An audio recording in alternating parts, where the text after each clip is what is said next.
Vinatat pashyat nihitam guha satyatra vishnam bhavati ekanidam tasmin nidam samcha vicha iti sarvam sa otah protah cha vibhu prajasru. We pray that all of us sitting here become like the enlightened sages who sees and perceives through that eternal conscious being. My dear brothers, my sisters, children, friends, all children of one God, my fellow souls, namaste. Namaste. I believe that our Vedic teachings is more relevant now than they ever were.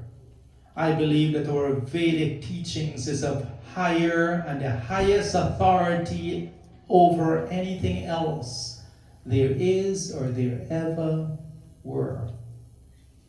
I believe that the teachings of Vedas, when practiced, when lived, when infused into every aspect of your life, can indeed be the pathway to achieve moksha. I believe that there is only one way to disseminate this Vedic teachings of ours, and that is by example. There is no other way.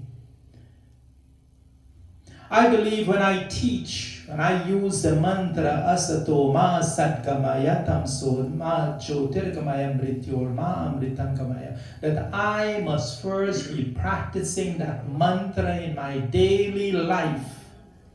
I should be living what that mantra teaches before I come out to you and teach that mantra. I believe we need to be truthful. We should never be caught in a lie that mantra says. Not to be untruthful.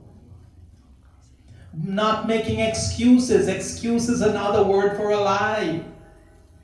We should not engage in gossip and untruth. And only when I'm being truthful to myself and to everyone else am I going to develop the intellect and understand the ultimate truth and to be one with that ultimate truth. I believe I should consistently be making the effort to free myself from darkness of ignorance by again implementing Vedic knowledge in my life. And only when I am doing those things that are specifically instructed in that mantra, then the divine presence, then God will make it so mrityorma amritam gamaya, grant me some of that amritam. Chanting the mantra, not enough.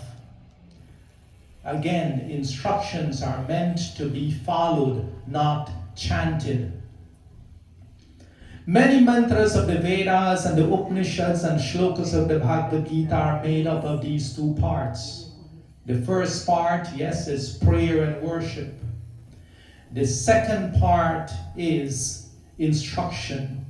Instructions on how to live, how to speak, how to think, how to live together, how to find our own inner peace. Instructions. Yes, there are mantras that are all instructions and there are mantras that are all prayers. Many are a mix of both. With humility and hearts full of gratitude, we must pray, yes. But we must diligently walk that path as a student of Vedas, where we follow the instructions to make us noble. And this is where many of us fail. We recite the mantra. We teach others to recite the mantra. This morning I got a message. The message is a video. The 6 most powerful mantras to improve your life. Yes, you can find those mantras and you can recite them over and over and over. When will it make a difference? When you live what the mantras teach. Instructions. How else would we define these? Ishavasyamidam sarvam yatkincha jagatyam jagat. Yes, this first part of this prayer, it talks about God controlling everything within the universe, His presence in every particle. Then comes takte tena chaktena bhunjita magridha kasya svidhanam, instructions on how to live. Do not be attached to the materialness of this world. Do not attempt to gain or covet that which is in possession of someone else. Instructions meant to be followed. Kurvanehe vakaramani jije vishe chatam sama evam tvainanyate tosti na karma lipyate nare.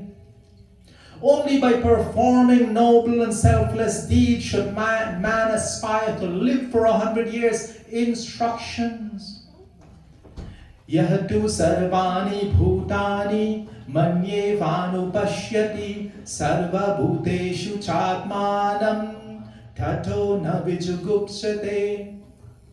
Only when man understands the divine is within him, and he is within everything else, and everything else is a part of him, then he will never hate any other being.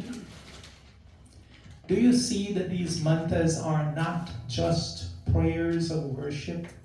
Do you see that they're instructions that we need to follow to improve ourselves? Just chanting and repeating instructions. I've always used it, and you've heard me use this before. You can take the driving manual and learn it word for word and recite it to everyone else, but until you get behind the wheel, you will not be able to drive. Samgachadvam samvaradvam samvomanam shichanatam deva bhagam yata purve samjanana upasate. Travel together, speak together, have a mind united together. Instructions, not asking God to make that happen. But my fellow souls, do we follow the instructions of Vedas? If you call yourself Arya, if you believe that yes, you are a part of the Arya Samaj, it means that you have assumed a leadership position in society. It means that you have taken lead, show other people how to live. And only when we make ourselves noble, then we can show others how to become noble. You see, we must follow the instructions. If we use teachings of the Vedas as guiding light, most of you know this, right? You give people my phone number. I counsel a lot of people on the phone. And I know for a fact that if I always give my teachings and my advice based on the teachings of Vedas, I will never guide someone wrong. When we help others, it should not be to polish our own ego, but out of the goodness of our own hearts. Now, if our mantras are composed of prayers and instructions, and we do not follow the instruction, do you think God will grant His part of the prayer? Do you think God helps those who helps themselves? Let's think for a moment our Shiva Sankalpa mantra, ending in Tanme Manaha Shiva Sankalpamasu. Sankalpa means a resolve. You take a resolve, not just pray and leave it in the hands of God. Om Yat Prajana Mudacheturutichishcha. May my mind be full of discipline, intellect, and good memories. Yajotirantaram Ritam Prajasu. And the inner light of knowledge be the master of mind and body. Yasmanarite kinachana karma kriyate.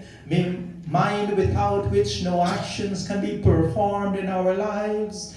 Tanme manaha Shiva sankalpamastu. May my mind be filled with noble and Shiva-like thoughts.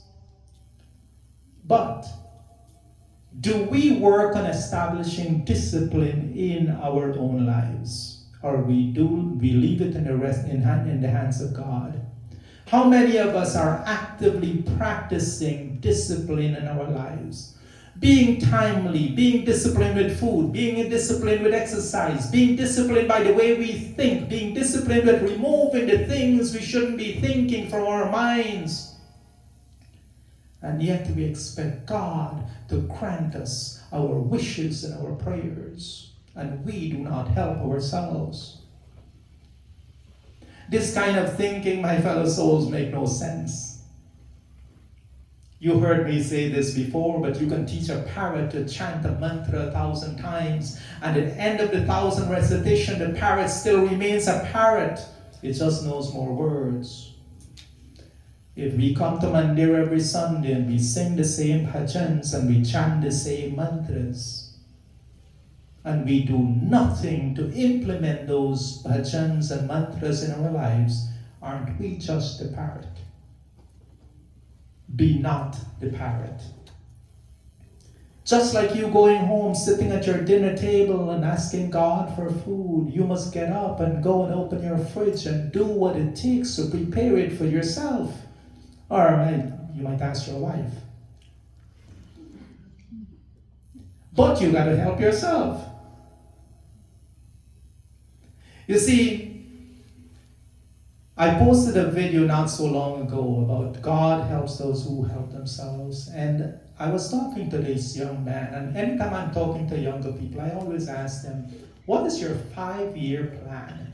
When you look at yourself, you close your eyes and you imagine your life in 5 years from now. What do you see yourself doing? What do you see yourself driving? Where do you see yourself being? What kind of job do you see yourself working at?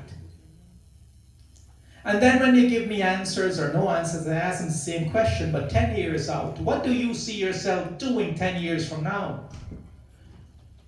My fellow souls, and the younger ones, Aradhya, you chanted mantras beautiful today. And all our younger children, if you do not have a plan, there is nothing for God to help you with. God gave you the mind and the intellect to develop a plan. And when you have developed a plan, then God steps in and helps your plan come true. But you must first come up with your own plan, not live one day after the next after the next. A little story was told to us by our Guruji, Swami Veda Bharti. There was once a boy who loved eating sweets. He always asked for sweets from his father, who was a poor man and he couldn't afford much sweets. There was a holy sage living in the village at that time. He decided to take the little boy to the sage to help the child, persuade the child not to ask for sweets. He went to the sage and he said, Swamiji, can you ask my son to stop asking for sweets which I cannot afford? The holy man thought about it and told the father to bring his son back in 1 month. When the boy and the father returned in a month, the holy man said to the boy, my child, will you stop asking for sweets? They're not good for your health and your father cannot afford it. From then on, the boy stopped asking for sweets. Later on, the boy's father asked the Swami, he says, why did you not ask him the first time? Why did you have us come back? You know what his reply was? Pretty profound. He said, how can I ask a boy to give up sweets when I love sweets so much myself? In the last month, I gave up sweets so that I could ask the child to also give up sweets. Lead by example. Real true leaders should not mind living in a house of glass. Meaning that what you do in your house and what the person you are in your home and the person you are at Mandir and the person you are out in the street is the same person. We're not different. That is a person of integrity. And an Arya should be a person of integrity. My fellow souls, if we tell others to wake up early in the morning with a smile on their faces, it's because we wake up early in the morning with a smile on our faces. If we tell others to avoid getting angry and to conquer their egos, it is because we no longer get angry and we have conquered our own egos. If we advise others to do Sandhya every morning, it is because we wake up at 6 a.m. and we do Sandhya in the morning. If we advise others to practice meditation, it is because we are practicing our own meditation. If we advise others to treat their wives and children with dignity, it is because we have the same righteous manner at home. If we ask others to practice their daily havan, it is because we do the same. We do not criticize others, we do not insult them, we do not denigrate them, we do not want them to criticize, insult, and denigrate us. And leaders should never tolerate or engage in gossip. Leaders should be like my sister Dee, celebrating her birthday today. A noble person, she walks the talk. And this is why I'm honored to sit here and perform her birthday services today and celebrate her birthday with her. Behendi, I will leave you with this one mantra. This mantra I call my mantra for sweetness. That me and my wife, we do this every day. Behendi, may the words that leave the tip of your tongue always be sweet words. May the words yet being formed, not leaving your mouth yet, may those words be sweet words. May your thoughts be sweet, and may your actions coming from those sweet thoughts be sweet. Om Jivaya Agre Madhume Jivha Muli Madhulakam Mamedaha Kratavaso Mama Chitam Upayasi. And as I close today, I ask, may each one of us here today achieve this sweetness of mind, sweetness of being, sweetness of breath and personality. May we continue to evolve and become true loving children of Parampita.